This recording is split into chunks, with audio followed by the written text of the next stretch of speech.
자, 인사합니다. 안녕하세요. 네. 자, 고생하셨고, 문제 한번 풀어보도록 할게요. 자. 1번 문제 토지 영어입니다. 이거는 매번 출제한다고 그랬잖아요. 이거는 뭐 틀릴 수가 없는 거고, 보자고요. 자, 1번. 어떻게 틀립니까? 틀린 게 희한하죠. 틀린 게. 봐요. 여러분들 지금 이 문제 1번 문제 56% 맞췄습니다. 56%. 이해가 돼요? 여러분 스스로? 이해가 되냐고요? 이해가 안 되잖아요. 어떻게 이게 56% 어떻게 맞죠? 이해가 안 되잖아요. 근데 사람이 참 간사해요. 좀 쉬우면 좀 듣다가 또 갑니다. 집에. 듣다가 한 10문제 듣다가 집에 가요. 좀 쉬우면. 그럼 어려우면 아니 여러분들이 이 문제 다 맞췄다고 생각해봐요. 그럼 이 문제 맞췄으면 평균이 얼마 올라가겠습니까? 절반 맞춰서 여러분 중에 절반. 그거 말이 안 되잖아요. 어떻게 틀릴 수가 없죠. 설명이 필요 없는 겁니다. 다른 학원에서 설명 안 했습니다. 내가. 단번 4번 이렇게 가갔잖아요. 자, 근데 여러분들은 많이 틀린 결과로 설명을 하겠습니다. 이게. 그러니까 매번 말하지만 이런 문제를 틀려서는 안 되는 겁니다. 그래서 혹시 틀리신 분은 다시 한 번만 점검하면 돼요. 앞으로 우리는 시간이 많이 남았잖아요. 아, 이건 틀려서는 안 되는구나. 자, 갑시다. 자, 틀린 거 그렇습니다. 그러니까 이것도 공부니까 혹시 틀리신 분은 이 다음에 시험장에 가서 현장에 가서는 안 틀릴 거란 말이에요. 이게. 그래서 이제 공부하고 갑니다. 자, 답부터 할게요. 공안지는 4번. 공안지는 관련 법령이 정한 바에 따라서 재난 시 피난 등 안전이나 일조 등 양호한 생활환경 확보를 위해서 건축, 여기까지 모른다. 여기까지 무슨 모르겠다. 그건 건축하면서 남겨둔 일정 면적의 부분의 토지를 뭐라고 합니까? 공지잖아요. 그래서 지금 웃으신 분은 틀리신 분들이네요. 그렇지. 그래서 4번이 답입니다. 4번이 이 공지잖아요. 공지입니다. 그럼 공안지가 중요한 게 아니라 공안지를 나올 일은 거의 없고 공안지가 중요한 공안지세라는 게 있는데 그 공안지세는 사라졌다, 없어졌다, 폐지됐다. 그러니까 공안지세는 시행하지 않는다. 그거 중요하다고 그랬습니다. 그럼 이제 5번 전지, 밭입니다. 밭. 전지가 주거지로 용도 전환 중이랍니다. 그러면 전임은 농지지역이고 주거지는 택지지역이죠. 그럼 용도지역 상호간의 용도 전환 중이네요. 그럼 뭡니까? 후보지. 1번 핵지는 가격 수준이 나오면 핵지죠. 핵지. 그럼 핵지 가격 수준입니다. 핵지는 경제적 개념. 지난주는 필지가 나와서 법률적 개념 그랬잖아요. 그럼 핵지는 가격 수준 경제적 개념이고, 그러니까 핵지는 가격 수준까지만 나왔지 경제적 개념이란 말은 아직 안 나왔습니다. 1필지 토지가 2개 이상의 핵지가 될 수 있어요, 없어요? 있잖아요. 그래서 너무나 옳은 말이잖아요. 3번 부지는 바닥토지. 일정한 용도로 제공되어 있는 바닥토지. 토지 용어 중에서 가장 포괄적인 거. 모든 토지, 이 말은 포괄적인 모든 토지는 뭐라고 한다? 부지라고 한다. 부지는 하천부지, 도로부지, 건축부지, 뭐 건부지 이러잖아요. 그래서 2번도 옳은 말. 3번 법지. 법지는 경사지 토지. 소유권은 인정되지만 이용실익이 한용실익이 거의 없는 토지 뭡니까? 법지. 한용실익이 없거나 아주 작은 토지를 법지라고 한다. 그래서 답은 4번. 이제 틀리면 안 되는 거예요. 자, 그래서 1번 됐습니다. 2번은 많이 맞추셨네요. 부동산의 특성은 잘 하시고만. 그래요. 이제 2번 갑시다. 네. 2번 문제 옳은 것은 그렇습니다. 옳은 거. 자, 답부터 한번 해볼까요? 답 5번이잖아요. 용도의 다양성은 부증성과 함께 체유용. 그러니까 체유용이 나오면 부동산의 특성 2가지 말해라. 그러면 용도의 다양성하고 부증성. 답은 5번입니다. 오늘은 경제론 파트 이 부분까지 빨리 해버리고 그다음에 오늘 투자론에 대해서 좀 자세히 설명할게요. 1번 부동성은 그렇습니다. 그 부동성은 물리적 감가상각이 이론이 적용될 수 없게 된다. 이건 부동성입니까? 영속성입니까? 영속성이죠. 영속성. 그러나 부동성, 인접성 때문에 경제적 감가의 대상이 됩니까? 안 됩니까? 되는 거죠. 그래서 1번은 이게 영속성입니까? 그건 아니고 영속성 아니고 여기까지는 토지는 물리적 감가에 적용될 수 없다. 여기는 영속성이고 경제적 감가의 대상이 된다. 이거는 뭐요? 부동성. 틀렸고 2번 영속성은 토지를 가치 보존이 우수하게 만들어 빈번한 재수요를 유발시키고. 자, 여기까지 제가 원래 지문은 여기까지였어요. 여기까지 했는데 이 말까지만 주면 여러분이 이게 옳은 말인가 틀린 말인지 모를 것 같아서요. 그래서 힘들할 것 같아서 제가 확인사살해 줬습니다. 확인사살. 임장활동하고 영속성하고는 전혀 상관이 없죠. 그래서 2번도 틀린 말이죠. 자, 요 임장활동은 영속성이 아니라 뭡니까?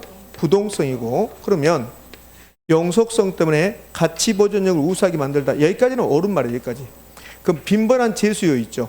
요 빈번한 재수요가 발생합니까? 안 합니까? 안 해요. 빈번한 재수요가. 마스크는 오늘 쓰고 끝나고 내일 또 사고 그래야 돼. 그러니까 단용제.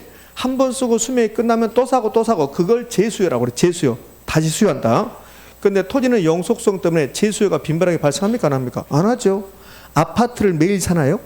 그렇지 않잖아요. 그래서 만약에 아파트 수명이, 토지 수명이 하루라기면 하루면 날마다 사야 되겠죠.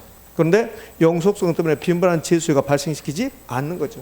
유발되지 않는다. 이렇게 해야 돼요. 그래서 2번 지문은 틀렸는데 이제 2번은 이렇게 해야 되죠. 영속성은 가치 보존을 우수하게 만든다. 여기까지 됐고, 그다음에 빈번한 재수요가 유발되지 않고, 그다음에 임장 활동은 부동성이고, 그래서 임장 활동은 영속성하고 전혀 상관이 없는 거고. 3번 부증성 나왔습니다.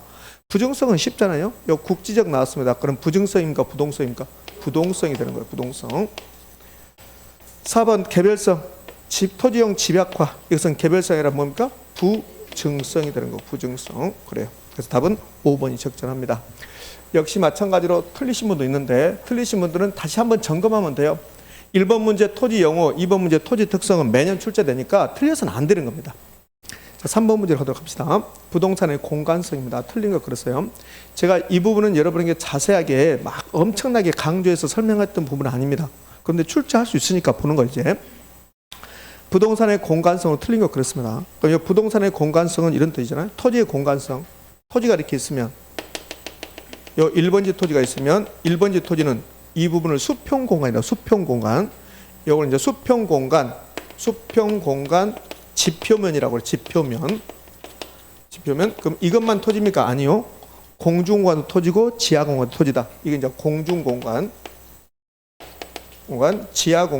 지하공간을 다른 말로 지중공간이라고 해요. 지중공간.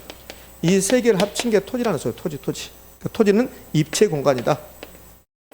그래서 토지와 관련된 것 모두, 부동산과 관련된 모든 것은 공간에 대한 것이 된다. 그럼 이 토지의 가격은 수평 공간에 대한 가격이 아니라 공중공간, 수평공간, 지하공간, 공간에 대한 가격이 된다. 부동산 활동은 수평 공간에 대한 활동이 아니라 공간에 대한 활동이 된다. 됐습니까? 그러니까 부동산 법도 수평 공간에 대한 법이 아니라 공중공간, 지하공간 합친 입체 공간의 법이 된다. 지금 제가 말한 거 외울 필요 없어요. 아, 부동산은 공간 덩어리구나. 그래서 모든 게 다 공간하고 관련되어 있구나. 이렇게 하는 거예요. 이렇게. 그러면 여기가 지금 하늘이란 말이에요. 하늘. 그러면 이 하늘 바로 밑에, 이 하늘 밑에 여기는 토지입니까? 아닙니까? 토지야, 토지. 토지라고. 여기가 지구 중심이야. 여기까지도 토지란 말이에요. 그런데 이 1번지 토지 소유권은 어디까지 인정할 거니까? 이 하늘까지 인정한다면 비행기 못 다니잖아요. 그렇죠? 그다음에 전파도 교신할 수 없잖아요. 그래서 이 토지 소유권은 어떻게 정하냐면 우리 민법을 보면 이렇게 나와요. 토지 소유권은 정당한 이익을 보면서 토지 상한에 미친다. 이렇게 나온다고. 요 지문이 매우 중요해요. 이게 민법 212조입니다. 요건 외우셔야 돼요. 토지 소유권은 정당한 이익을 보면서 토지 상한에 미친다. 이걸 소유권의 공간적, 토지 소유권의 공간적 범위라고 그래요. 공간적 범위. 생각을 해봐요. 한번. 이게 얼마나 쉬운 말인가.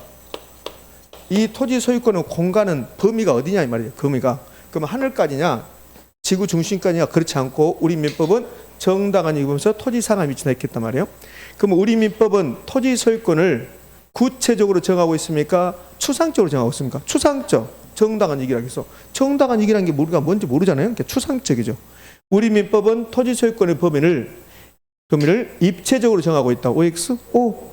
상하에 미친다. 입체적. 이제 주의할 것은 이제 요 1번이 민법 212조고 2번이 민법 211조예요. 이렇게 법조문이. 그럼 1번하고 2번은 다른 지문이에요.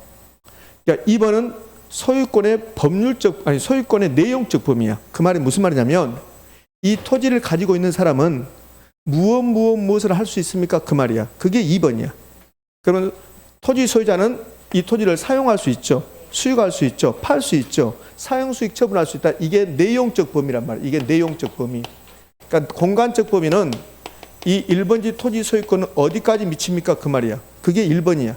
그런데 우리 민법은 정당한 이 범위에서 토지 상하에 미친다. 이렇게 추상적으로 정하고 있단 말이에요. 그러면 2번은 토지 소유자는 법률이 정하는 범위 내에서 사용 수익 처분할 수 있다. 사용 수익 처분할 수 있는 내 마음대로 안 된다. 법에 정한 대로 해라 이 소리예요. 이걸 내용적 범위라고 그래요. 그러니까 우리 시험은 이걸 바꿔준단 말이에요. 어떻게 바꿔주냐면 요 정당한 이익하고 요 법률이 범위냐고 요 두 개를 바꿔버린단 말이에요. 이렇게. 그럼 토지 소유권은 법률이 정하는 범위 내에서 토지 상한이 미친다. OX? X가 되는 거야. X. 이해됐죠? 그러니까 이거는 지금 옳은 말로 만들어놨는데 혹시 이 정당한 이익이 이 자리를 법률이 정하는 범위 내에서 바꿔버리면 틀린 지문이 된다는 소리예요. 지금 이해됩니까? 그렇지? 이해 안 된 사람 있어? 지금 멍해하고 뭔 말인지 안 된 사람 있어? 응? 노란 옷. 노란 옷 없으니까 보지 말아야겠네. 이 두 개 자리 바꾸면 안 되니까 그럼 1번하고 2번 중에서 우리 시험에 잘 나온 것은 부동산과 결혼해서 중요한 것은 1번, 2번. 1번. 정당한 이익에서 토지 상한 미친다. 그럼 1번 집은 2번 집은 옳은 말 틀린 말? 옳은 말. 자, 그다음에 여기 계속 설명해 볼게요. 그러면 우리 민법은 정당한 이익 범위에서 이렇게 했단 말이에요. 여기까지 해봐야 이렇게 여기까지. 그럼 여기를 정당한 이익 범위라 하면 이 부분은 지하 공간, 이 부분은 공중 공간이야. 그럼 이 부분도 공중 공간이야. 이 부분도 공중 공간인데 얘는 토지 소유권이 효력이 미치지 않아요. 이걸 공적 공중 공간 이렇게 한단 말이에요. 공중 공간. 이렇게. 그럼 이 부분은 사적 공중 공간, 사적. 그럼 여기도 토지죠. 토지는 공적 지하 공간, 이거는 사적 지하 공간. 그러니까 토지 소유권이 여기까지 미칩니다. 이 말이에요. 이렇게 됐어요. 자, 그러면 이제 이 부분 5번 설명해 볼게요. 5번은 여기에 미채굴 강물이 있어요. 미채굴 강물. 그럼 미채굴 강물이 있습니다. 이제 말 잘 들으세요. 이 미채굴 강물은 이 범위만 보면 이 토지 소유권의 효력이 미쳐 안 미쳐요? 미치죠. 범위만 보면 여기 빨간색 안에 정당한 이 범위 있으니까. 근데 우리 민법은 요 미채굴 강물은 우리 법은 토지 소유권의 효력이 미치지 않습니다. 토지 소유권의 효력이 미치지 않는다. 그럼 이 미채굴 강물은 토지 소유권에 미치지 않는다. 근데 이제 이 말을 이렇게 표현해요. 5번 토지 지하에 관한 권리 하나인 강업권은 토지 소유자 권리로 인정된다. OX? X 인정되지 않습니다. 요거 미채굴 강물을 채굴할 수 있는 권리가 강업권입니다. 강업권. 그럼 강업권은 토지 소유권에 효력이 미친다, 미치지 않는다? 미치지 않는다. 이렇게 됐어요. 그래서 5번 지문을 기억하시라는데 우리 민법은 미채굴 강물은 토지 소유권에 효력이 미치지 않는다. 이거하고 따라서 강업권은 토지 소유권에 효력이 미친다, 미치지 않는다? 미치지 않는다. 만약에 강업권이 토지 소유자의 권리다. 강업권이 토지 소유자 권리다. 그럼 미채굴 강물은 또 토지 소유자께 되는 거예요. 소유자께. 그 답이 몇 번인가요? 5번입니다. 자, 그럼 이제 나머지 지문 볼게요. 요 3번 지문이 최근에 감정평가자 시험에 나왔던 지문이고 제가 요 공간에 대해서 자주 설명하지 않았으니까 잘 들어봤는데 잘 기억이 없을 거라고. 여기 요 지표면은 물이 흘러간다고 이렇게. 이게 흐르는 물이야.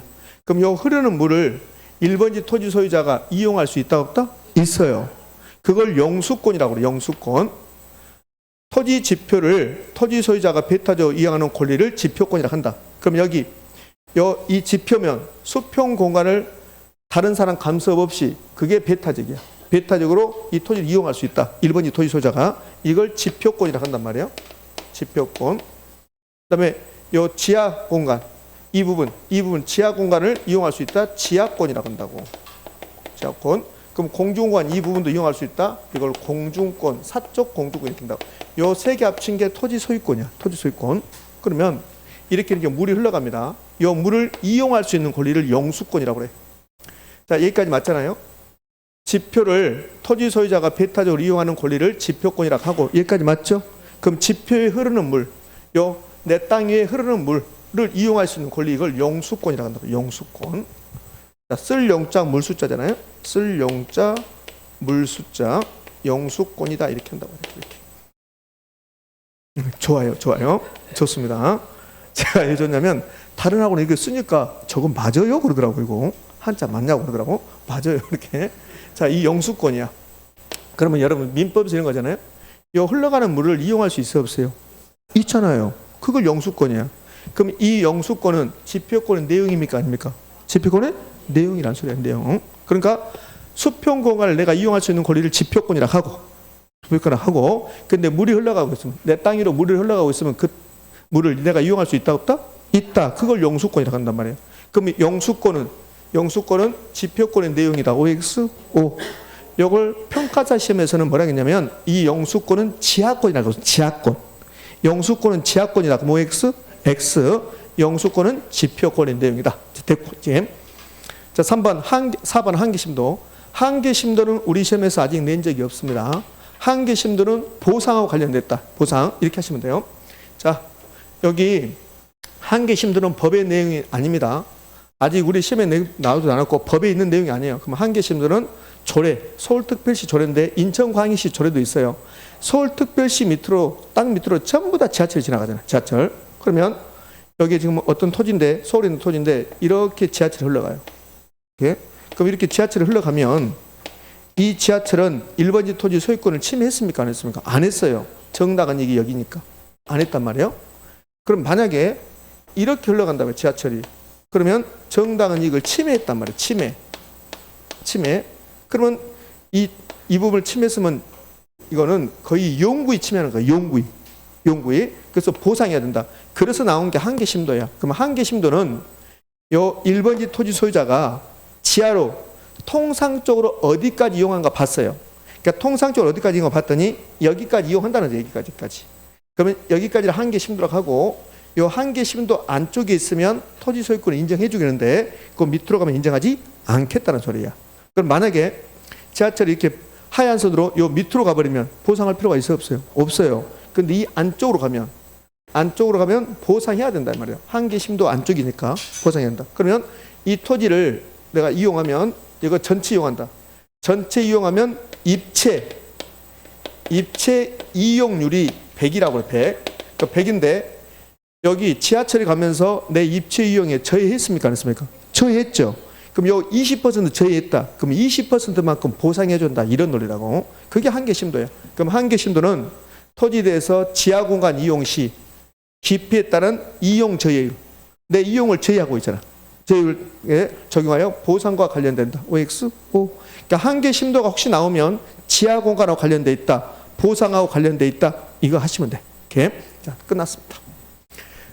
자, 3번 이제 됐고 지금까지 다 틀렸습니까? 인상이 별로 안 좋은 사람도 있고 그러는데 다 틀릴 수는 없죠. 그러니까 3번은 좀 어려웠을 것 같아요, 여러분들.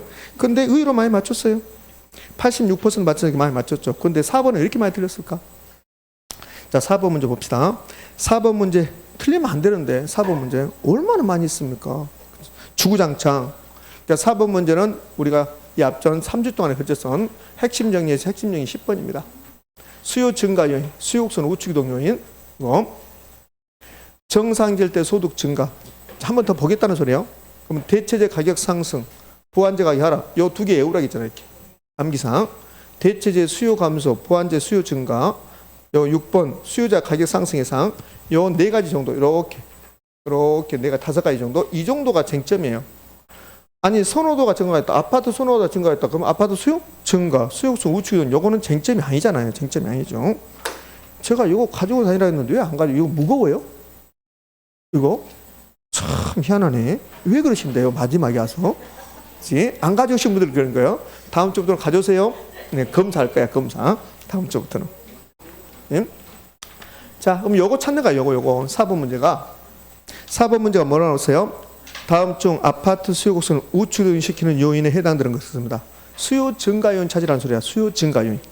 수요 증가 요거 외우자 있잖아요. 제가 수요 증가 요인 무심하는데 그 제하가 정상지라면 여러분 자료는 여기다 좀 잘못됐어요. 이거 수요 증가로 해놨어요. 자료 보면 수요 증가로 써놨죠? 네, 그러니까 소득 증가로 바꾸라 하겠습니다. 요거는 쟁점이 아니고 다 알더라고. 정상질 때 소득 증가다 수요 증가. 그럼 수요곡선 우측이동. 대체재 가격 상승, 보완재 가격. 요 두 개 외우고. 사실은 4번과 5번은 더 쉬워요. 4번과 5번이 더 쉬운데 여러분들이 대체재 보완재 나오면 막 움츠러든다고. 아무것도 아닌데. 그럼 여기 봐봐요. 4번 봐요. 대체재 수요 감소했어요. 이게 얼마나 쉬우냐면 설명거리가 아니라니까 여러분들 생각을 해보라고. 자, 일단 대체재가 나오면 뒤에 가격이 나오는가 수요 나오는가 판단하라고. 시험은 대체재 가격이 더 잘 나와요. 그러니까 대체재 가격 상승, 아파트 수요 증가 요인 이거는 다 알 거란 말이에요. 그럼 대체재 수요 감소 나왔어. 수요 감소. 이거 수요 나왔어. 그럼 대체재 가격 상승하고 대체재 수요 증가하고는 다른 말이야. 다른 말이라고. 근데 대체제가 나오면 무조건 이제 이걸로 생각하더라고. 이렇게 수요 증가도 가격 상승 생각하더라고. 그게 아니지. 대체제 가격 상승은 해당기의 수요 증가 요거 됐단 말이에요. 그러면 요 대체제 수요 감소가 더 쉽다니까요. 여기 아파트야, 아파트. 그럼 아파트하고 대체제가 뭐 있어요? 연립주택. 그럼 연립주택 수요가 감소한다잖아요. 그럼 아파트 수요 증가죠. 이게 뭐가 그렇게 어려운지. 이게 뭐냐고. 이게. 그럼 대체제 수요가 감소하면 연립주택 수요 감소하면 아파트 수요 증가. 보완제는 같이 소비하는 거야. 같이. 그러니까 부동산은 보완제가 찾기 어려워서 제가 이 보완제는 콜라하고 피자 있잖아요. 그럼 이걸 콜라로 봐봐. 콜라. 그럼 피자 수요가 증가했어요. 콜라하고 보완제가 피자잖아요. 그럼 피자 수요 증가했어요. 콜라 수요도 뭐요? 증가. 어려운 거 하나도 없다니까. 근데 여러분 대체제가 보완제가 나오면 막 어려버린다니까. 얼지 말 거, 쫄지 말 거. 야 어디 가냐? 절대 쫄지 말 거. 자, 혹시 틀리시면은 지금 틀리시면 더 많은데 이제 오늘은 또 해서 이제 안 틀리면 돼. 요거 외우자고. 대체제 가격 상승 요거 하나 외우면 돼. 대체제 상승 보완제는 반대야. 보완제 가격 하라. 그다음에 대체제 가격 상승과 대체제 수요가 이제 반대로 가는 거야. 그럼 대체제 수요 감소, 보완제 수요 증가. 이게 아파트 수요 증가 요인에서 여러분이 가장 힘들어하는 부분이야. 자, 연습해 볼까요? 대체제 가격 상승 요거 딱 하나면 돼. 대체제 상승, 보완제 가격은 하라. 대체제 수요는 감소, 보완제 수요는 증가. 그거 하면 돼. 그거 물어보는 거야, 4번이. 자, 이제 됐고. 선생님 나는 7번 설명이 필요하다. 설명 필요 없음. 7번은. 아파트 선호도가 증가했다잖아요. 그럼 아파트 수요 증가지. 설명 필요 없잖아요. 자, 갑시다 이제. 4번 문제. 수요 곡선을 우측으로 시키는 요인에 해당되는 것은 그렇습니다. 그러니까 수요 증가 요인 찾으라는 소리야. 1번 수요자의 아파트 가격 하락 예상. 수요자가 아파트가 하락 예상한다. 내가 수요자다. 아파트가 떨어질 것 같다. 그럼 지금 삽니까? 나중에 삽니까? 나중에 사야지. 그러니까 수요가 감소하는 거지. 이건 수요 감소. 이건 아파트 수요 감소. 자, 2번 보완 관계에 있는 재화의 가격 하락. 이게 보완제가 하락이야. 보완제가 하락. 그럼 대체제 가격 상승, 보완제가 하락이 아파트 수요 증가 요인이야. 답 몇 번입니까? 2번. 제가 거짓말이 아니라 이 문제 만들 때 80번 이상 맞추겠다 예상했다고. 근데 내가 생각하고 절반만 절반. 총부채 상환 비율이 인하됐습니다. 그러면 돈을 조금밖에 안 빌려준답니다. 그럼 수요요 감소. 수요 감소. 대출금 인상됐다. 수요 감소. 대체주택 수요 증가했습니다. 대체주택이 아파트하고 대체주택 연립주택이야. 그럼 연립주택 수요가 증가한 거야. 그럼 아파트 수요는요? 감소죠. 감소. 2번하고 5번 중에서 답을 고르면 괜찮아요. 이제 혹시 5번에다 체크했다. 그래도 괜찮아요. 그런데 4번에 체크한다든지 3번에 체크한다든지 그러면 이제 구제가 안 되는 거야 지금. 예? 혹시 1번, 2번, 5번까지 요 세 개 다 체크했다. 그러면 돼. 그러니까 1번 체크하고 5번 체크 틀렸다. 그러면 이해가 되는데 4번하고 3번하고 4번 체크 틀렸다. 그럼 이해가 안 되지. 내가 조사할 거야 좀 이따가. 이제 틀리면 안 돼요. 마지막 4번 아파트 수요 증가 요인. 다른 말로 아파트 수요순 우추동 요인. 아파트 가격 상승 요인. 무수히 많은데 대체제 가격 상승, 보완제 가격 하락. 근데 시험은 보완제라고 하고 이렇게 보완 관계 있는 재화 이렇게 나온다. 보완 관계 있는 재화 이렇게. 보완제 가격 하락. 대체제 수요 감소, 보완제 수요 증가. 요 네 가지가 수요 증가 요인. 4번 됐습니다. 5번 문제 갑시다. 5번 문제도 여전히 많이 틀리셔서 지금. 자, 틀린 거 그랬네요. 자, 2번 갈까요? 수요 측면에서 대체주택가 하락했습니다. 수요 측면에서. 5번 문제 맞죠? 수요 측면에서. 요 수요 측면 이런 거 신경 쓰지 마시라고. 요거 신경 필요 없다고. 대체주택 가격이 하락했대. 대체주택 하락. 그럼 대체주택 가격이 했다. 아파트 입장에서 대체주택 가격이 대체주택이 뭡니까? 연립주택. 그럼 연립주택이 떨어졌죠. 그럼 아파트 수요는요? 감소. 대체제 가격이 상승하면 아파트 수요 증가잖아요. 그럼 대체주택 가격이 하락했잖아요. 대체주택 가격이 하락? 그럼 아파트 수요는 증가 감소? 감소. 선생님 왜 감소한대요? 대체주택가 하락했다. 연립주택가 하락했다. 연립주택 많이 사겠잖아요. 그럼 아파트 수요가 감소하죠. 그럼 아파트 수요 감소하면 가격은 증가, 떨어지지.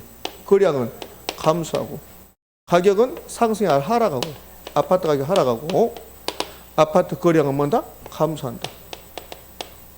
이렇게 해야지. 그 답은 2번입니다. 틀린 거. 자, 1번은 소득이 증가한다고 그랬어요. 정상지라고 그랬죠? 문제에서 정상지라고 했잖아요. 정상지니까 소득이 증가하면 수요가 증가할 거고 아파트 수요 증가할 거고 아파트 가격 상승 거래량 증가. 3번 생산 요소가 하락했답니다. 그러면 생산 요소가 하락하면 이거는 공급이 증가하겠죠.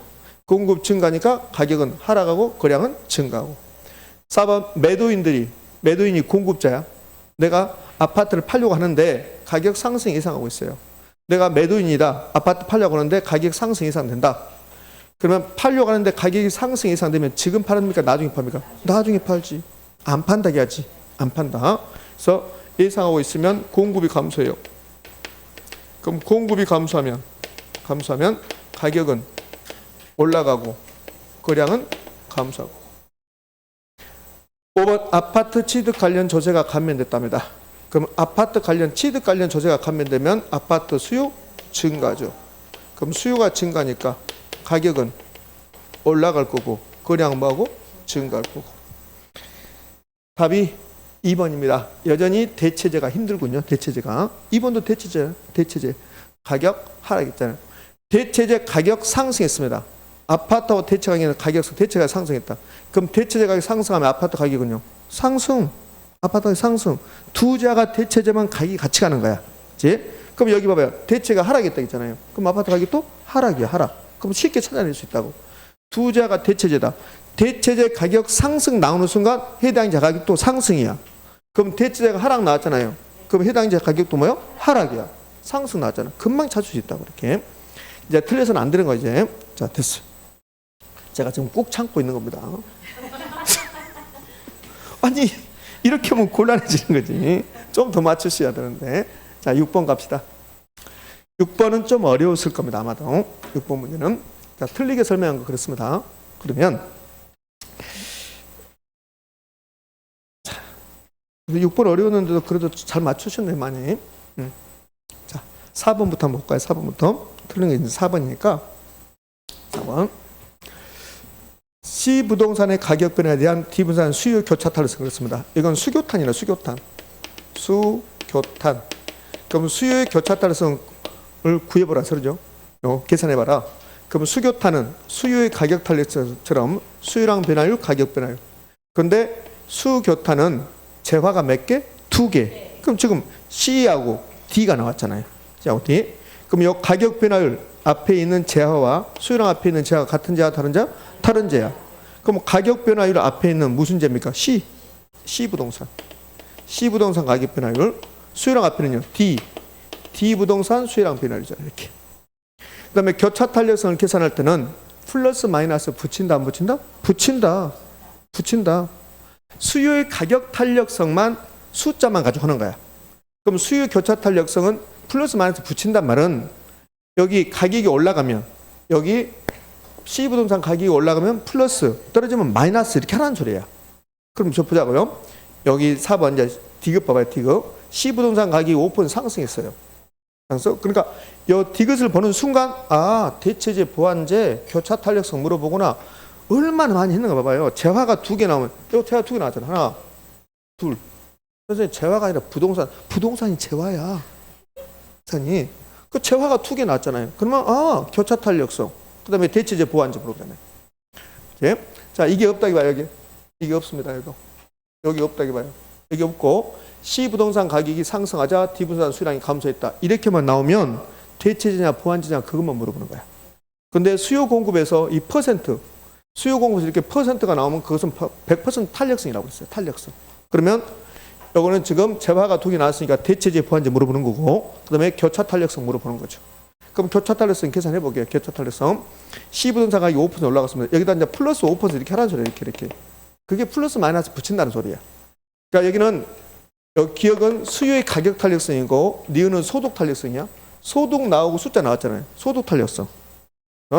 D는 아니 디귿은 재화가 2개 나오고 퍼센트 나왔으니까 교차 탄력성. 네? 그럼 이제 D 부동산 수량이 10% 감소했죠. 그럼 감소니까 마이너스 10%. 그럼 마이너스 플러스 나누면 마이너스. 그럼 마이너스 몇입니까? 마이너스 2. 마이너스 0.5가 아니라 마이너스 2라고. 마이너스 2. 그래서 4번이 틀렸어요. 그 다음에 5번 C 부동산과 D 부동산은 무슨 관계? 보완지. 한 재의 가격이 올라갈 때 다른 재의 수량이 감소했다. 무슨 재? 보완지. 자, 그럼 답은 됐고 이제 1번 가봐요.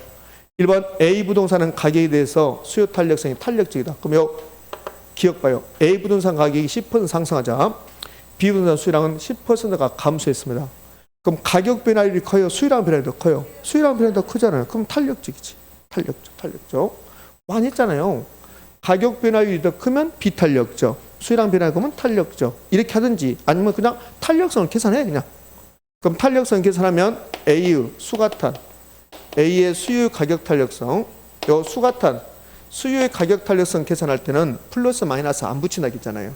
그럼 수요의 가격 탄력성은 수요량의 변화율, 가격 변화율인데 가격이 5% 올라갔다고 그랬어요. 그럼 이게 플러스 5%, 수요량은 10% 가면 마이너스 10% 이렇게 하지 않는다고. 이렇게 하지 않고 그냥 숫자만 가지고 한다. 이렇게. 선생님 나는 하고 싶어. 그럼 해. 이렇게 하라고. 그럼 몇이야? 마이너스 2죠. 그런데 절대값 씌운다 안 씌운다? 씌운다. 씌우니까 그냥 2야. 됐습니까? 2는 1보다 크죠? 그럼 탄력적 비탄력적? 탄력적. 자, 이제 2번 갑시다. B부동산의 수요 소득 탄력성이 0.5다 나왔습니다. 그럼 여기 니은에 소득이 20이 감소하자 B부동산 수량이 10% 감소했다고 나왔어요. 그러면 수소탄은 수요량 변화율 무슨 변화율? 소득 변화율. 수소탄 계산할 때 수요의 소탄성 계산할 때 플러스 마이너스 붙인다 안 붙인다? 붙인다. 수요의 가격 탄력성만 플러스 마이너스 안 붙인다. 그러면 소득 탄력성, 교차 탄력성 플러스 마이너스 붙인단 말이에요. 소득이 20이 감소했어요. 그럼 마이너스 20%, 수요량이 10% 감소했어요. 마이너스 10%. 마이너스끼리 나오면 마이너스 플러스. 그래서 0.5. 됐습니까? 그 다음에 니은은 소득이 나왔으니까 정상제 열등제 따져야 돼. 자, 니은 봐봐요. 니은에서 요거 없다 이거 봐. 퍼센트 없다. 요 퍼센트가 없다. 소득이 감소하자 B분산 수량이 감소했다. 소득이 감소할 때 수량이 감소했네. 같은 방향을 하고 있네. 무슨 제? 정상제. 그러면 이 숫자가 나왔으니까 탄력성. 무슨 탄력성? 소득 탄력성. 그래서 3번 B분산은 정상제이다. 소득이 감소할 때 수량이 감소하니까 무슨 제? 정상제이다. 답은 4번. 자, 요거 지금 6번 문제는 좀 어렵게 느끼지만 탄력성 세 가지를 동시에 물어보는 거야. 탄력성, 가격 탄력성, 소득 탄력성, 교차 탄력성 동시에. 자, 7번 문제로 갑시다. 7번 문제 많이 못 맞췄습니다. 속상해. 네. 제가 그랬잖아요. 우리 계산 문제 풀었던 거 거기서 낸다고. 요거는 계산 문제 풀었던 것이 그대로 있는 겁니다. 29회 때 문제 그대로 그럴 거예요, 이게. 요령. 제가 매번 말하지만 계산 문제는 그동안 출제했던 것에서 벗어나서는 못 푼다, 우리가. 그러니까 출제했던 것 정도밖에 못 푸니까 그것만 계속 반복하라고. 그래서 계산 문제가 10문제씩 계속 출제되고 있는데 4문제 맞추는 전략이에요. 4문제. 그럼 4문제 맞추려면 하나라도 풀어야 돼. 풀 수 있는 게 입지계수 풀 수 있어야 되고, 기대수를 풀 수 있어야 되고, 허프 풀 수 있어야 되고, 네일리 풀 수 있어야 되고, 몇 가지 풀 수 있단 말이에요. 이렇게. 그다음에 실미미도 풀 수 있어야 되고, 물론 작년에 나왔으니까 올해 출제하는 게 떨어지지만, 근데 제가 욕심을 부리다면 이 정도도 풀 수 있어야 돼요. 이게 약간 어렵기는 해요. 한 번만 생각하게 되면 여러분이 힘들어하더라고. 한 번, 이거는 좀 생각을 해야 되거든. 수업 시간에 제가 매번 말했지만, 계산 문제 풀 때도 말했지만, 이렇게 탄력성이 몇이라고 나오면, 지금 수요의 가격 탄력이 0.6이라고 나왔잖아요. 그럼 무조건 공식 만들라니까. 공식. 그럼 이제 공식을 만들어 봅시다. 옵시델 수가탄의 공식을 만들어서 이게 몇이라고 했어요? 0.6이라고 하고 있잖아요. 그럼 수가탄 공식은 이렇게 나오는 거니까 수요량 변화율, 가격 변화율 이렇게 만드란 말이에요. 그러니까 무슨 가격? 오피스텔 가격, 오피스텔 수요량 이렇게. 그럼 이것만 있는 게 아니라 소득 탄력성도 있는 거야. 소득 탄력성. 그럼 수소탄 있네. 그럼 수소탄이 몇 나왔습니까? 0.5. 그럼 소득이 나왔으니까 정상제 열등제를 따져야 돼. 여기에 0.5가 플러스입니까? 마이너스입니까? 플러스. 앞에가 붙어야지 마이너스라고. 이건 정상제야. 정상제. 그럼 이 정상제라고 하는 이유는 소득이 증가했다고 나오면 그럼 수요량은 증가해야 되고 소득이 감소했다고 나오면 수요량은 감소해야 되니까 정상제가 중요하단 말이야. 이 말이. 정상제야. 그러니까 이런 문제 주면서 예전에는 여기다가 정상제란 말 안 줬는데 요즘은 정상제 줘요. 이 문제는 정상제를 안 줘도 상관없어요. 문제에 정상제 줬어요? 안 줬어요? 안 줬어요. 안 줬어도 소득이 0.5니까 정상제구나. 근데 이제 출제자가 친절하면 단 정상제이다 이렇게 준단 말이에요. 이렇게. 근데 이거는 안 줘도 상관없다는 거예요. 혹시 이게 마이너스 0.5가 나왔다. 그럼 이거는 열등제다 이 소리. 열등제. 이제 수요량 변화율, 소득 변화율이죠. 그다음에 여기가 오피스텔 이렇게 했어요. 이제 여기까지 우리가 하는 거야. 그리고 나서 문제에서 뭐라고 하고 있는 거 봐봐요. 오피스텔 가격이 5% 상승했다고 했어요. 그럼 오피스텔 가격이 5% 올라갔다 이 소리 이렇게. 그럼 오피스텔 수요량은 증가 감소? 감소. 가격이 올라가서 감소. 몇 퍼센트? 3% 감소야. 그럼 여기 보면 오피스텔 수요량이 두 개 나와. 하나, 두 개. 그럼 이 두 개를 묶으면 전체 수요량이에요. 전체 수요량. 전체 수요량이라고. 그 오피스텔 전체 수요량이 1% 감소했대. 1% 감소. 여기 밑에 보지 말아봐요. 여기 수요의 가격 탄력성 때문에 오피스텔 수요량이 3% 감소했죠. 근데 1%밖에 감소하지 않았대. 그럼 어디선가 2%가 올라가야 돼. 맞잖아요? 여기서 힘들어 하더라니까. 아무것도 아니잖아요. 여기는 분명히 3% 감소했는데 두 개를 묶었더니 1% 감소했다. 그럼 어디선가 이가 올라갔죠. 어디서 올라갔어? 여기서 올라갔겠지. 여기서. 그럼 여기서 2%가 이렇게 올라갔단 말이야. 이렇게. 그렇게 되려면 2% 올라가려면 소득이 어떻게 돼야 됩니까? 이 말이잖아요. 그럼 이제 이 문제는 여기는 끝났고 이것만 남은 거야. 소득 탄력성이 0.5인데 수요량이 2% 올라갔다. 그럼 소득은 어떻게 돼? 이게 정상제죠. 정상제인데 수요량이 증가했죠. 소득은요. 증가 몇 퍼센트? 4%. 그래야 0.5가 될 거니까. 오케이. 답은 몇 번인가요? 4번. 4번. 자, 쓰실 분 한번 써보세요. 그대로 써보시라고. 답은 4번이니까. 답은 4번.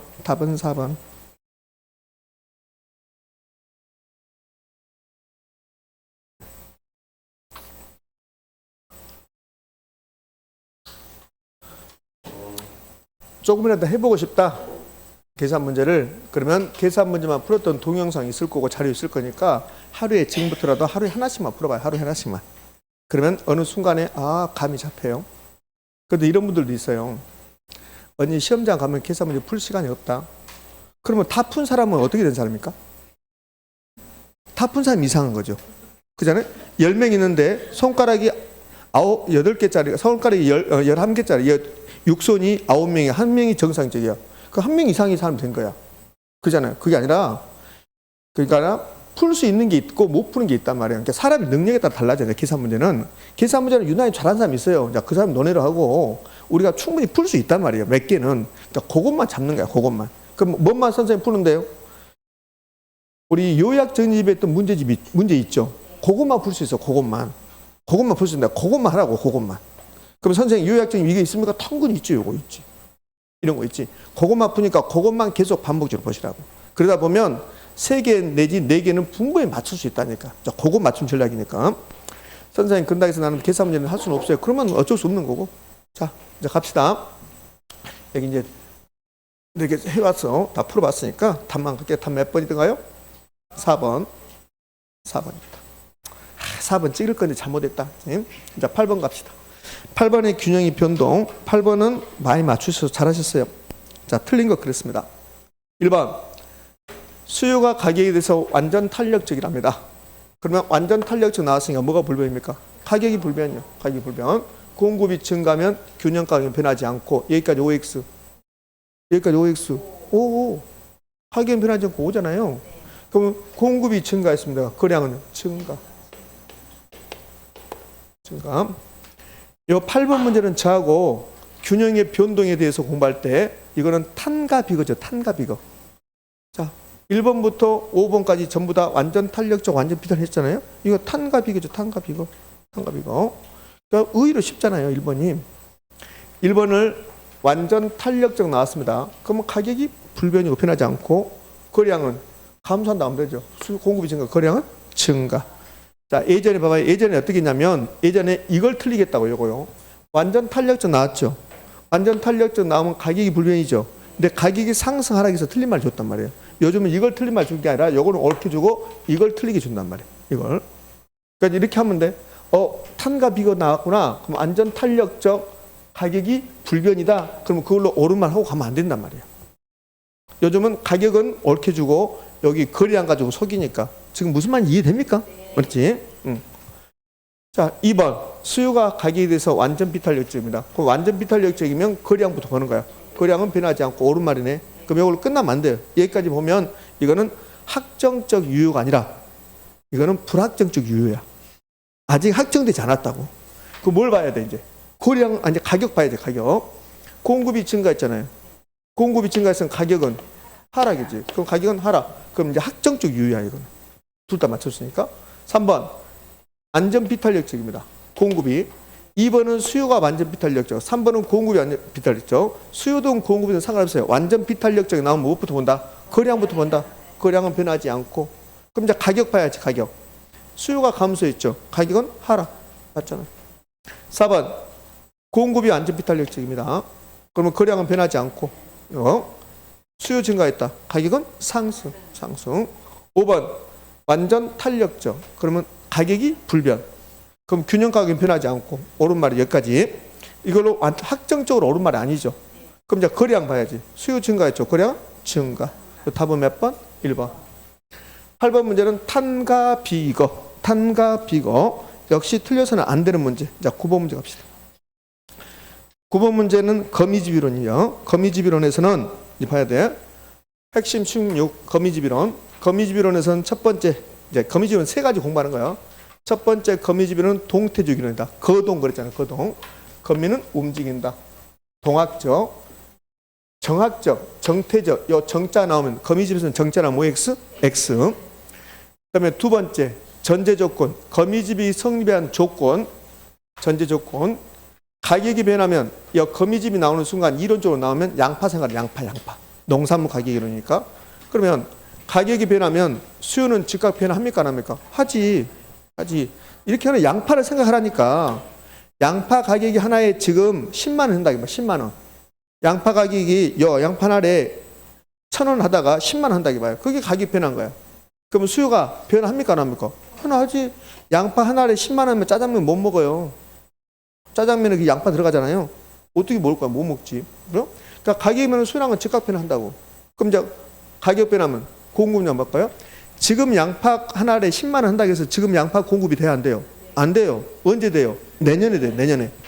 그러면 가격이 변하면 공급은 바로 변합니까? 일정 기간 후에 변합니까? 일정 기간 후에 변해요. 상식이잖아. 상식. 그러니까 거미집 이론에서 이건 나오면 전제 조건 나오면 양파 생각하라니까. 양파. 그럼 양파 가격이 10만 원 올라갔다. 그러면 양파 수요량은 바로 변해요. 양파 수요량은 바로 변하죠. 근데 그래서 양파 공급량은 바로 변합니까? 안 변합니까? 안 변해. 내년에 변해. 내년에. 일정 후에 변한다. 자, 여기 가로에 있는 말이 나오면 가장 어렵게 내는 거야. 그러면 이 금기의 공급량이죠. 이 금기가 지금이야. 지금. 그럼 우리나라의 지금 양파 공급량은 올해 가격으로 양파 공급량이 결정됐을까요? 작년 가격일까? 작년. 그게 전기의 가격 함수란 말이에요. 그럼 올해 양파 수요는요. 올해 지금 양파 수요는 올해 지금 양파 가격으로 결정된 거야. 그러니까 금계수는 금계 가격 함수다. 그러니까 이거 똑같은 말이에요. 가격이 변하면 수요량은 즉각 변한다. 이 말을 금계수는 금계 가격 함수다. 그러면 가격이 변하면 공급량 일정 기간 후에 변한다. 이거는 금계 공급은 전기 가격 함수다. 그럼 1번, 2번을 묶으면 수요와 공급의 시간적 차이가 있어요, 없어요? 있잖아요. 그걸 시차성이다. 시차성. 그다음에 4번. 공급자가 비합리적이어야 돼. 농민들이 비합리적일 때 그때 거미집이 만들어지는 거야. 그럼 공급자의 비합리성이네요. 비합리성. B자 빼고 공급자가 합리적이다 그러면 틀려요. 거미집은 이게 거미집이야. 자, 2022년에는 양파 가격이 엄청나게 떨어졌다가 2023년이 되니까 양파 가격이 급등하고 그 다음 연도는 2004년은 또 양파 가격이 급락하고 이게 거미집이야. 한 해는 급락, 한 해는 급등. 이게 거미집이라고. 그럼 이렇게 되려면 공급자가 비합리적이어야 돼. 자, 생각해봐요. 지금 양파 공급자들이 작년에 양파 가격이 똥값이었어요. 똥값. 그럼 합리적이라는 사람들은 합리적으로 생각한다면 작년에 똥값이었으니까 이제 작년에 이렇게 했겠지. 작년에 양파 농민들이 올해 양파 가격이 똥값이구나. 그러면 다른 사람들은 양파를 파종하지 않겠구나. 그러면 나는 양파를 많이 파종해야 되겠다. 이제 이렇게만 생각한단 말이에요. 이게 이제 합리적이냐 비합리적이냐 보겠다는 소리야. 그러면 어떤 게 합리적이냐면 올해 양파 가격이 똥값이다. 그러면 양파를 많이 파종할까 안 할까? 안 하겠죠. 안 한단 말이에요. 그럼 양파를 파종하지 않으면 내년에 양파 공급이 많이 돼야 안 돼요? 안 되죠. 그럼 양파 가격이 올라갈까요? 그렇죠. 이게 이제 합리적 비합리적 생각해 보자는 소리예요. 그러면 양파가 이제 요 공급자가 비합리적이란 말은 여러분 올해 가격만 생각한다는 소리. 올해 가격만. 그러면 자, 여기에 2022년에 올해 가격이 엄청나게 떨어졌다. 그럼 내년을 생각하지 않는다고. 내년 생각하지 않고 올해 가격이 떨어졌으니까 양파 파종 많이 안 할란다. 그럼 내년에 양파가 많이 공급되지 않죠. 그럼 양파 가격이 급등한단 말이에요. 급등. 이렇게 해야만이 즉 공급자가 비합리적으로 그때 가격만 공급자 현재 가격에만 생각하는 것을 전제를 해야 돼. 그래야만이 거미집이 만들어지는 거야. 예? 좀 어려울 수 있어요. 이거 힘들하시더라고. 자, 봐요. 여기 힘들면 요거까지 봐요. 그럼 올해 양파 가격이 엄청나게 비싸요. 그러면 내년에는 거미집 만들 양파 가격이 똥값이 돼야 돼. 그럼 공급자가 합리적으로 생각한다면 올해 비쌌죠. 합리적입니다. 그러면 이렇게 안 돼요. 올해 비쌌다, 합리적이다. 그러면 양파를 많이 파종하겠구나. 그게 합리적이야. 그럼 양파를 많이 파종하면 내년에 똥값이 될 거니까 나는 파종하지 않아버린다. 이렇게 된 거야. 그럼 양파를 파종하지 않아버리면 내년에 공급이 엄청나게 증가하지 않을 거고 그러면 똥값이 되지 않을 거고요. 그게 합리적이야. 그럼 합리적으로 된다면 내년에 가격이 양파 가격이 떨어진다 안 떨어진다? 안 떨어진다. 그럼 거미집이 안 만들어지는 거야. 그럼 비합리적이란 말은 올해 비쌌으니까 그냥 내년 생각하지 않고 올해 비싸니까 양파 파종을 올해 많이 해버린 거야. 그럼 내년에 똥값이 된다고. 그럼 거미집이 만들어지려면 공급자가 합리적으로 생각해야 되나 비합리적으로? 비합리적으로. 이제 이론적으로는 이 정도 됐습니다. 그 다음에는 유형이죠. 유형. 수렴, 발산, 순환, 유형이잖아요. 그 유형 물어보는 게 이제 9번 문제야. 유형 물어보는 게. 자, 이제 유형은 됐고 이제 9번 문제 갑시다. 이론적으로 끝났습니다. 거미지론은. 제가 이론을 강조하는 이유는 거미집 이론이 20회 때부터 해서 작년 33회까지 요 14년 동안 7번을 출제하는데 7번 다 이거야. 수렴, 발산, 순환, 유형만 물어봤단 말이야. 앞에 이론을 물어보지 않고 이제 이론을 내야 돼. 이론을 내야 되니까 제가 계속 강조하잖아요. 그럼 거미집이론 이론은 동태, 정태, 동태. 그러니까 공급자가 합리적, 비합리적, 비합리적. 가격이 변하면 수요는 즉각 변화, 공급은 일정 기간 후에 변화. 그거 기억하시라 소리예요. 그러니까 9번 문제는 거미집 모형의 유형입니다. 유형. 모형 형태, 수렴, 발산, 순환이란 말이에요. 그러면 A 부동산 시장은 탄력성이 나왔어요. 그럼 탄력성이 나오면 수탄수를 쓰라고 그랬어요. 수탄수, 수탄수를 쓰라고 했잖아요. 그러면 수요가 더 탄력적이면 수요 탄력성 그러면 뭐예요? 수렴이에요. 수요 탄력성은 0.8, 공급 탄력성 0.7, 수요 탄력성이 더 크죠. 그럼 뭡니까? 수렴. 그럼 이거는 수렴이란 말이에요. 수렴. 그래서 A 부동산 시장은 수렴입니다. B 부동산 시장에서는 수요 함수, 공급 함수가 주어졌어요. 그러면 수요 함수, 공급 함수가 주어지면 여기 수요 곡선의 기울기, 공급 곡선의 기울기를 구할 수 있다 없다? 있다. 그럼 여기 수요 함수에서 수요 곡선의 기울기 수기는 Q 앞에 있는 숫자 1 나누기 P 앞에 있는 숫자면 3. 그래서 수요 곡선의 기울기는 3분의 1. 자, 공급 곡선의 기울기 공기. 공급 곡선의 기울기 갑니다. 공급 곡선의 기울기는 Q 앞에 숫자 몇입니까? 6 나누기 P 앞에 숫자 몇? 3. 그럼 공수의 유형 2가 됩니다. 그럼 기울기가 나왔으니까 이때는 뭐라고 쓴다? 공기수라고 쓴다. 공곡선의 기울기가 더 크면 수렴이죠. 공곡선의 기울기가 더 크네요. 그럼 뭡니까? 수렴이죠. 수렴. 그럼 A든 B든 둘 다 뭡니까? 수렴이죠. 수렴. 그럼 답 몇 번인가요? 1번이죠. 자, 10번 문제 가봅시다. 거미집 이론은 이 정도 하시면 됩니다. 네, 10번 문제. 10번 문제는 주택 여과현상 주거분리 상대적으로 쉬운 문제죠. 10번 문제는 갑시다. 틀린 거 5번 주거분리는 도시 전체적으로 발생한 것이 아니라 틀렸죠.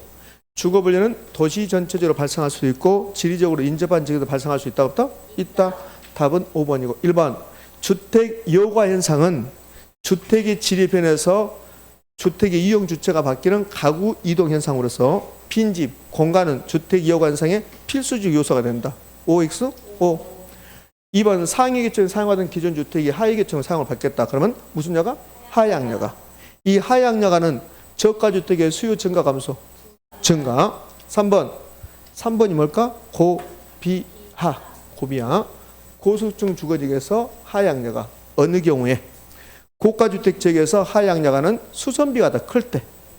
고가주택 지역에서 수선비보다 가치 상승폭이 크면 그럼 수선이 이루어져. 그럼 계속 고가주택 지역이야. 근데 주택 개량 비용이 개량 후 가치 상승보다 크다면 그러면 개량이 이루어질까 안 이루어질까? 안 이루어져. 비용이 더 크면 안 이루어진다고. 그러면 계속 노후와 고소득자는 떠나고 빈집이 생기면 거기에 저소득자가 들어온다. 그것은 무슨 데가? 하향여가. 고비하. 4번 주거분리는 소득의 차이에서 발생하지만 여과현상 예부 효과를 설명할 수 있다 없다? 있다. 4번은 주거분리의 원인을 물어보는 거야. 11번 문제로 갑시다. 11번 문제는 그렇죠. 당연히 그렇게 하죠. 아니 왜 이렇게 못 찍어? 아니 5개 중에서 하나니까 평균 20% 맞춰야 되잖아. 찍었더라도 왜 찍도 잘 못하냐고. 20%가 안 돼 여기. 찍어도 20% 나와야 되잖아 이게. 근데 여러분들은 18%밖에 안 되잖아. 잘 찍지도 못하는 거야 지금. 잘 찍어야 되는데. 자, 요건 이제 2가지 동시에 물어보네요. 작년에는 정보가치 물어봤어. 정보가치. 근데 이제는 정보가치가 너무 쉬워서 토지가치를 물어볼 수도 있단 말이에요. 그러니까 한 번만 알면 쉬워요. 상대적으로. 일단 정보가치는 실미미 하라 했잖아요. 실미미 기억난가요? 정보가치 실미미. 그럼 정보가치부터 갑시다. 정보가치, 정보의 현재 가치 그래요. 정보가치라고 해도 되고 현재 생략하고 정보의 현재 가치, 정보가치라고 한단 말이에요. 그럼 이거는 실미미 그랬다고. 선생님 실미미 처음 들어보는데요. 그럼 곤란해지는 건데. 실현가치. 실현가치가 여기 개발됐을 때 가치야. 그러면 개발됐을 때 얼마야? 2억 4,200. 2억 4,200. 여기에 실현가치. 마이너스 미실현가치. 실미미요. 정보가치는 실미미니까. 실현가치 마이너스 미실현가치 곱하기 미실현 확률. 실미미 그랬잖아요. 그럼 미실현 가치는 개발되지 않았을 때 1억 2,100만 원 곱하기 미실현 확률. 신도시로 개발될 가능성이 60. 여기에 실현될 확률이야. 그럼 미실현될 확률은 0.4. 이렇게 놔두면 현재 가치가 아니라고. 현재 가치 구하려면 할인합니까 안 합니까? 해야지. 그럼 할인해야지. 할인율 10%니까 1 플러스 0.1을 몇 승? 2승. 선생님 왜 2승? 2년. 그래서 얼마 나올까? 4천. 자, 이거 구했어요. 자, 제가 여러분에게 여기 답을 쉽게 주려다가 거기 4천 하나 주려다가 그러면 다 맞춰볼 것 같아서 다 설정해서 4천을 3개 줬습니다. 지금 3개. 그 답은 2, 3, 4 중에 하나, 2, 3, 4 중에 하나. 그잖아요. 만약에 2번만 줬다 4,000원. 그럼 다 2번 동그라미 하겠지. 그럼 아무 의미가 없으니까. 자, 공부하는 입장에서 이제 여기에 기억입니다. 기억. 자, 니은 갑시다. 앞으로 이제 니은이 나온단 말이에요. 니은. 자, 기억은 됐고, 니은. 그럼 니은은 토지 가치네, 토지 가치. 대상 토지의 현재 가치죠. 그럼 이건 할인해야 됩니까? 안 해야 됩니까? 해야 되죠. 그럼 한번 생각해봐요. 이거, 자, 생각해보면, 아, 그렇구나. 엄청나게 어려운 거 아니라, 그러니까. 생각해봐. 하나만, 한 번만 해보면 된다고. 자, 생각해보자고요. 그러면 이 토지가 만약에 100%가 개발된다, 이봐요. 그럼 100%가 개발되면 2년 후에는 얼마예요? 2억 4,200이야. 100% 개발된다면. 그럼 100% 개발된다면 여러분이 2년 후에는 얼마 주고 살 거야? 2억 4,200이죠. 맞죠? 그럼 100%가 개발된다면 지금은 얼마 줘야 될까? 지금은 2억 4,200을 할인해야지. 이해됩니까? 그러니까 요 현재 가치가 하나 있으니까 무조건 할인한다면 할인. 자, 그다음 하나 더. 100% 개발 안 된다면 2년 후에는 얼마요? 1억 2,100. 2년 후에는. 근데 지금은 요거는 할인해야 되죠. 이해됩니까? 그러면 이 토지 가치는 2년 후에는, 이 토지 가치 2년 후에는 2억 4,200하고 1억 2,100 이 사이에 있는 거야. 2년 후에. 2년 후에. 그러면 현재 가치는 요 사이의 것을 할인하면 되지. 할인하면. 그럼 이제 이렇게 된 거야. 요 토지 현재 가치. 토지의 가치. 토지 가치 2년 후에 가치 해볼게. 2년 후 가치. 요 현재 가치 말고 2년 후 가치. 그럼 2년 후 가치는 100% 개발된다면 2억 4,200이죠. 맞죠? 그 다음에 개발 안 된다면요. 개발 안 된다면 1억 2,100이란 말이에요. 개발 안 된다면. 그러면 2년 후에는 이 사이에 있는 거야. 이 사이. 근데 이 개발된 확률과 개발되지 않는 확률이 나온다고. 그러면 개발된 확률이 몇 %예요? 60. 그러니까 여기에 될 확률. 2년 후에 2억 4,200이 될 확률이 60%, 0.6을 곱해준다고. 더하기. 개발되지 않는 확률도 있어야 되잖아. 몇 %? 40%, 0.4를 곱한다고. 이렇게 하는 것을 뭐라고 그래요? 가중평균. 가중평균. 그럼 이렇게 계산된 금액이 2년 후의 가치야. 이렇게 계산된 금액이 2년 후 가치. 그럼 지금 가치 구하라 하잖아. 그럼 현재 가치 구하라 하잖아요. 그럼 현재 가치 구하라면 할인합니까? 안 합니까? 해야지. 1 플러스 0.1 몇 승? 2승. 요거 답이. 봐요. 그냥 되잖아. 쉽게. 응? 천만 가치는 느끼지 마세요. 그래서 1억 6천이 나와요. 자, 난 니은 모르겠다. 그러면 요거라. 정보 가치라도 실밈이라도 됐습니까? 네, 실밈이라도. 답이 2번. 잘 찍지도 못해, 여러분들. 아니, 잘 찍었으면 최소한 여기 20번 나와야 되잖아. 5개 중에 하나니까 20%거든. 평균이. 근데 이거 뭐 18% 이렇게 못 찍었어요. 잘 좀 찍지. 자, 12번까지 풀고 쉬었다 할게요. 12번까지 풀고. 아, 우리 20분이 쉬었어야 되는데 30분부터 했죠? 제가 40분 돈 줄 알고 잘못했네. 자, 좀 빨리 했어야 되는데. 그러면 12번 왔으니까 12번까지 풀고 쉬었다 해볼게요. 틀린 거 그렇습니다. 답은 쉽죠. 4번. 4번. 네일리의 소멸 법칙 따르면 도시의 흡입력은 도시의 크기 뭐요? 비례. 도시의 크기에 비례하고 거리 조급에 반비례하고 이 비례하고 반비례가 자리가 바뀌었습니다. 1번 크리스탈의 중심지로는 중심지 형성 과정의 둘 것이죠. 크리스탈은 것이죠. 그렇죠? 2번 컨버스의 분기점 설정식은 두 상권의 분기점에서 두 점포에 대한 구매 제약력이 같다는 것이죠. 이건 약간 어려워요. 이게 무슨 말이냐면 이런 겁니다. 자, 여기에 A 매장이 있고 여기에 B 매장이 있어요. 그럼 두 매장의 거리가 이게 20km라고 해봐요. 20km고 A의 면적이 2,000이고 B의 면적이 뭐 8,000이라 이렇게 해봐요. 이렇게. 그럼 가운데가 10km인데 그럼 상권의 경계는 A에 가깝게입니까? B에 가깝게입니까? A에 가깝게죠. 그럼 상권의 경계가 여기라고 해봐요. 여기. 그럼 상권의 경계가 여기면 이 지점은 A 상권의 힘과 B 상권의 힘이 같아요, 달라요? 같지. 이 지점은 상권의 경계잖아. 상권의 경계, 이 지점에서는 A 힘과 B 힘이 같다란 말이에요. 상권의 경계가. 그러니까 상권의 경계 지점은 A 힘과 B 힘이 같은 지점이라고. 그게 상권의 경계야. 상권의 경계. 그럼 이 2번이 그 말이야. 그럼 캔버스의 분기점 설정식은 두 상권의 분기점, 여기가 분기점이야. 여기서는 A 점포, B 점포에 대한 구매 지향력, 힘이 같다 그 말이에요. 상권의 분기점은 두 매장의 힘이 같은 지점이 상권의 분기점이란 말이에요. 그 말 하고 있는 거예요. 이게. 자, 3번은 허브의 확률 모형에서는 특정 점포의 쇼핑갈 확률은 뭘로? 거수면, 거리, 수, 면적, 크기가 면적이니까. 자, 5번하고 쉬었다 할게요. 5번 갑시다. 5번 지문이 5번 지문은 예전에 나오다가 요즘은 좀 안 나오는 경향을 보이고 있어요. 요 구매 빈도란 말만 아시면 돼요. 구매 빈도란 말. 빈도. 자, 편의품이 있습니다. 편의품점이 있고 전문품점이 있어요. 그 편의품이 일상용품이야. 그러면 구매 빈도는 사는 횟수야. 사는 횟수. 그러면 구매 빈도가 사는 횟수인데 어떤 게 사는 횟수가 더 많아요? 편의품이 구매 빈도가 더 높죠. 높다. 요 구매 빈도가 낮다. 그러면 상권의 크기, 상권의 규모, 여기는 편의품점은 동네 슈퍼야. 요 전문품은 고급 들어가는 고급 양복, 고급 이런 것들이라고. 그게 전문품이야.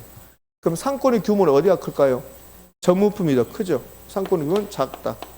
상권 규모는 크다. 요거 물어보는 거예요. 요거.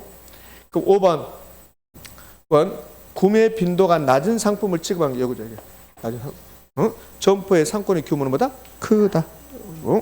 동네 슈퍼하고 여기 어떤 전문품을 파는 매장하고 어디가 상권이 더 크냐 이거 물어보는 거야. 이해됩니까? 그러면 전문품이 상권의 규모가 더 크겠죠. 예? 자, 쉬었다가 13번부터 합니다.